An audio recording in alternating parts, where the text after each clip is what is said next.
Hello, my name is Chris Casey, Managing Director with WindRock Wealth Management.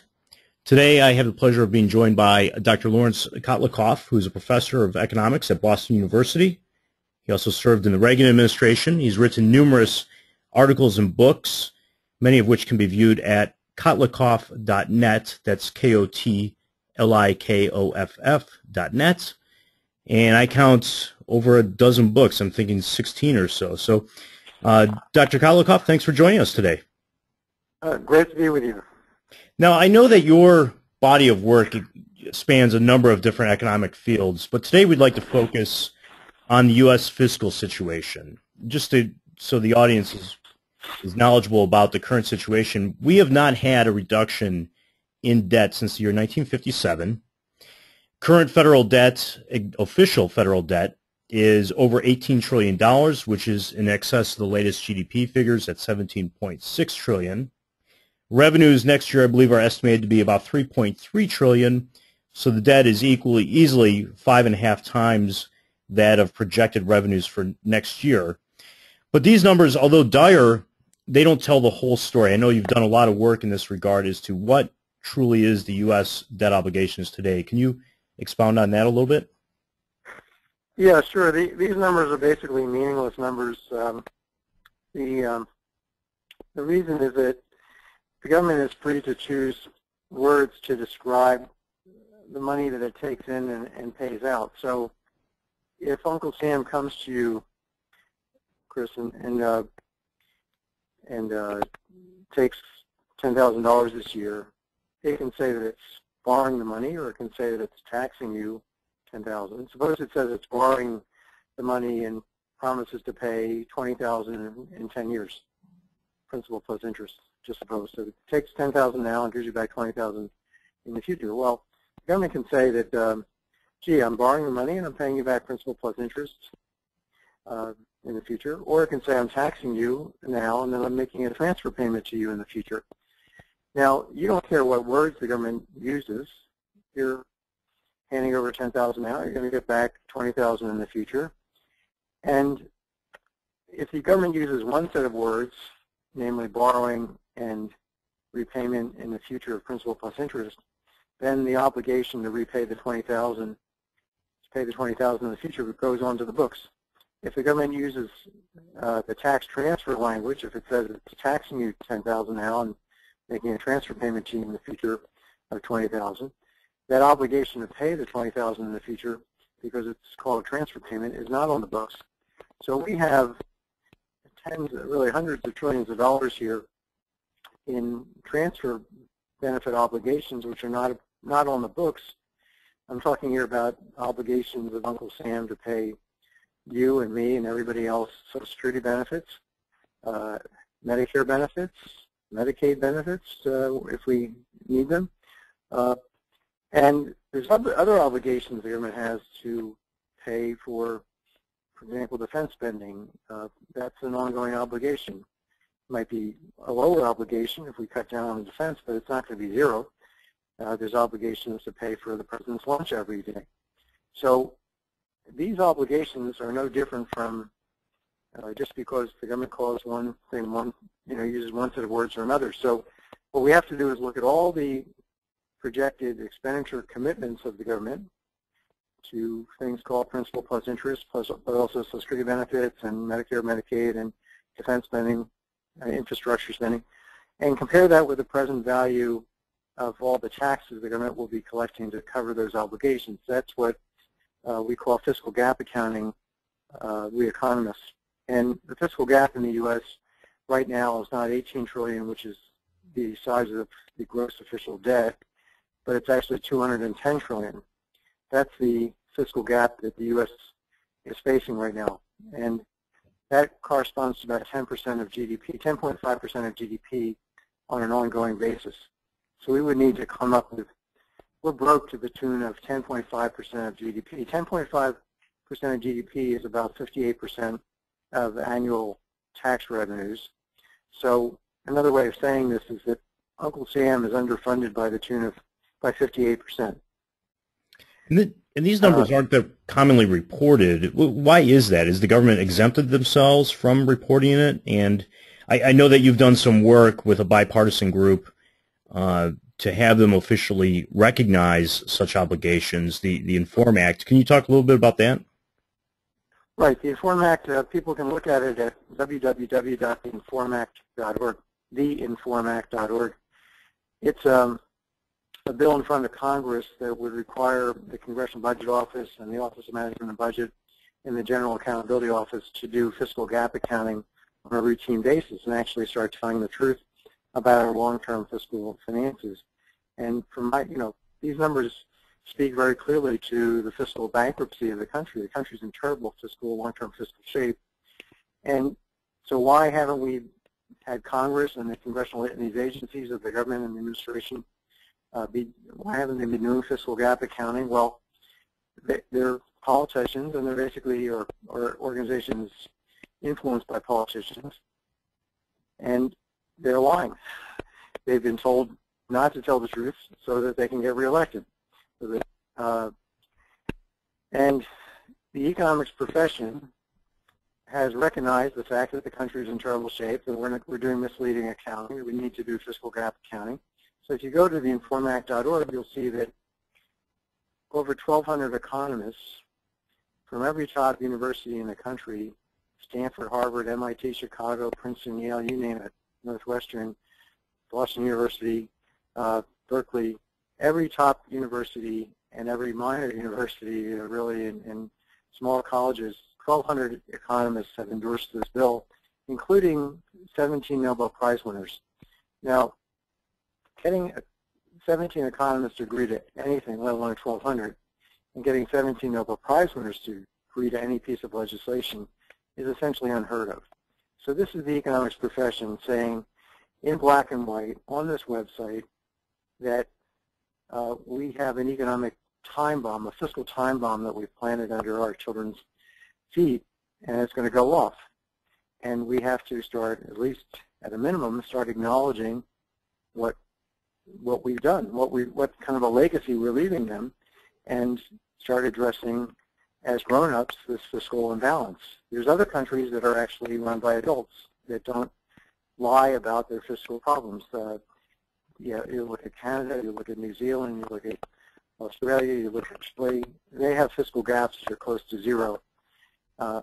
Even Italy has a fiscal gap that's essentially zero because they've been reforming their pension system quite dramatically, something we haven't done. So the country is in terrible shape, far worse shape than Detroit as a comparison. And you can look at program by program. You can look at Social Security. Can it pay its bills through time? Absolutely not. Its own trustees are saying in table 6F1 of the July released 2014 trustees report that the system is 33% underfinanced. The rest of the U.S. fiscal system is in even worse shape than Social Security because overall we're 58% underfinanced. So we can't.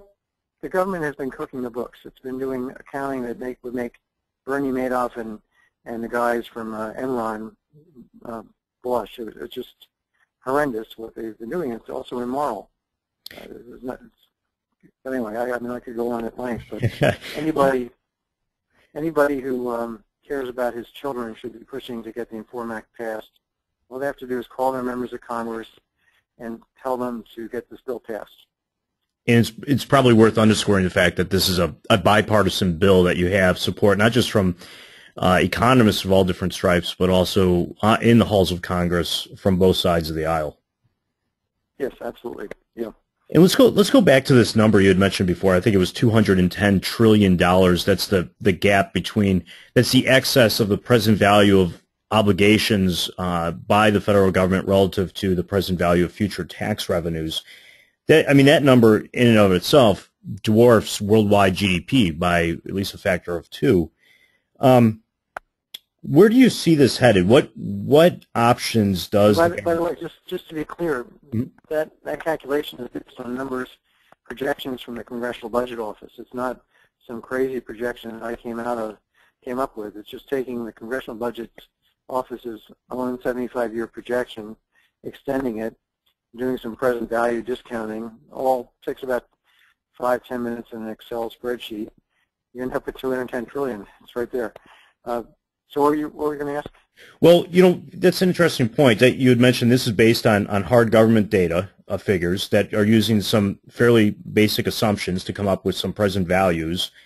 What I imagine, because of those assumptions, there is a range. What is that range we're looking at? What's the best case scenario and what's the worst case scenario? Well, I think the best case scenario is that we're half broke. That we're 25 or 30% underfinanced, not 58% underfinanced. That would probably be the very best case scenario, and that might occur if we were able to keep healthcare spending per beneficiary in Medicare and Medicaid under control, so that it wasn't growing 1 or 2 percentage points higher in terms of those benefit levels than per capita GDP.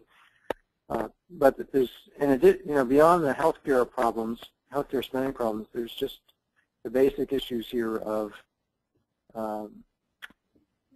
the taxes are too low relative to the spending, or the spending is too high relative to the taxes. There's a big gap, and it's projected to rise. We've got an aging population. It's going to, 10,000 baby boomers are retiring every day. That's a lot of people who are, being promised something like $30,000, $40,000 per head, and think about the baby boomer generation. Something close to 80 million of us. On average, we're going to be collecting in Medicare, Medicaid, and Social Security about $40,000 per person in today's dollars when we're fully retired. And if you multiply 80 million people by $40,000, you're over $3 trillion a year. That's a lot of money to shell out. And we haven't made provision. We've known for decades that the baby boomer was going to retire. We've done nothing to prepare for that. So when I say the country's not been run by adults, I'm serious. It's been run by people that seem to hate children. We're engaged in a war on our children is what's going on here. So what options are at the federal government's disposal? Do you see, is it politically, could there ever be a default, a selective default? Will they keep inflating the money supply and essentially servicing the debt through newly printed dollars? How do you see this playing out as far as their... Well, the government has been printing money out the wazoo for the last 6 years, from starting in 2008. The amount of money that's been printed it's been basically an increase in what's called the monetary base by a factor of almost 5 at this point. So 4 or 5. So we've printed something like $3 trillion worth of money out of the blue, maybe $2.5 to $3 trillion to pay the bills that the Congress is not paying for through taxes. And Ben Bernanke described that policy as quantitative easing. What it was really doing is easing the burden of Congress in raising taxes or cutting spending. So I see this process of inflating away the debt, trying to inflate away print money to pay bills as already happening. And the potential for inflation to take off based on what's happened already, based on how much money has been printed up to this point, is very significant, because you have banks sitting on like $2.5 trillion worth of excess, what are called excess reserves. They have a huge amount of money they can just start lending out. And if that gets into the bloodstream of the economy and starts circulating around, we can have a very quick return to inflation, and it may end up with very high inflation, if not hyperinflation. I don't know if you remember Milton Friedman, the economist, was focused on monetary policy, but if you were, he's passed away, of course, but if you were to tell Milton Friedman, to wake him up from the grave and tell him that we've increased our base money supply by a factor of 5, he would say, hyperinflation is around the corner. It's a miracle, really, that that hasn't happened yet. People seem to be not connecting the dots here, or perhaps there's just been a huge increase in the demand across the world for dollars, maybe for illegal narcotic trade, or I don't know exactly why we haven't seen inflation, but I think it's in large part the fact that people don't realize how broke the country is, and that this money printing is not just to get us out of a recession, but really to pay our bills. That is shocking. I mean, I frequently compare the potential of what can happen down the road to that of the 1970s. But even then, when you had inflation and really inflationary recessions, we didn't have anything like the debt levels that we have today. So there wasn't the incentive.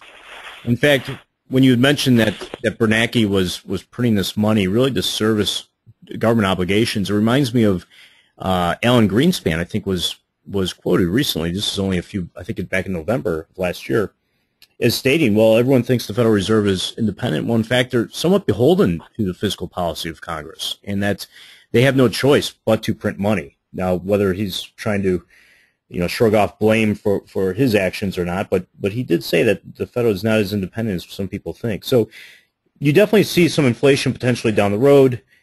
Any other repercussions that you see shaking out of the current debt and situation and the monetary expansion that's taking place? Well, I think it's we have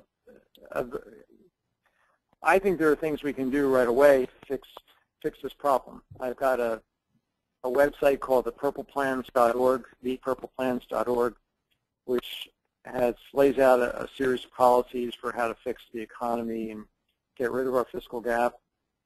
It really requires radical surgery.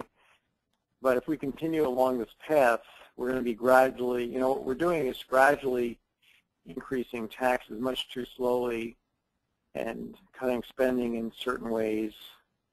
But we're doing it in under the cover, under the rug, by telling people, well, if they earn this much money, they suddenly face some extra tax that they weren't aware of, and we call it a Medicare asset income tax. And most people probably aren't even aware that there's a new Medicare asset income tax, which is 3.4% of your asset income if you earn more than $250,000 in income.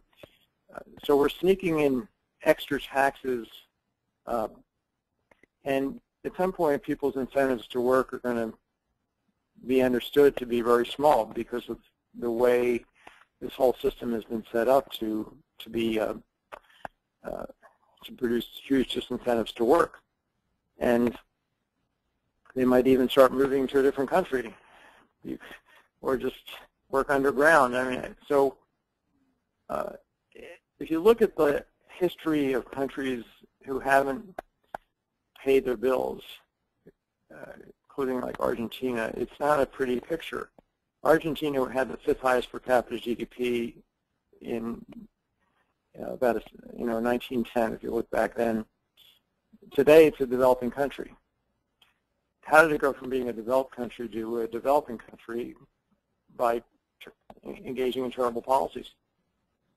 And there were terrible fiscal policies, accumulating huge obligations, and some calling them, some of these were called official borrowing, and some were just called unofficial transfer payments for their obligations. And, they've had periodic hyperinflations and defaults, and the country is in terrible shape. Well, that could be our future. Sure. Well, the facts that we've laid out here, your analysis, and just the reality of the situation is sobering. If people would like to follow your work, any other websites that they should, I don't know if you have a Twitter account or how people can follow your latest work. Well, my general website is kotlikoff.net, KOTLIKOFF.net. I also have a company. I try and help people in terms of personal financial planning advice and Social Security advice. I figure everybody should understand what's coming. They should also understand how to do financial planning properly, the way economists think it should be done. So there's another website which is called economicsecurityplanning.com, economicsecurityplanning.com, which is our company's website. We do divorce planning for people that are getting divorced. We do Social Security, as I said, maximization planning, just full-time, full-fledged financial planning for people who are just trying to plan for retirement or whether to switch careers or whatever question is, move from one job to another. We've got a software that can help people. But and then again, there's this website called thepurpleplans.org, and also the informact.org. People should look at that and become familiar with that bill and push their members of Congress to pass it.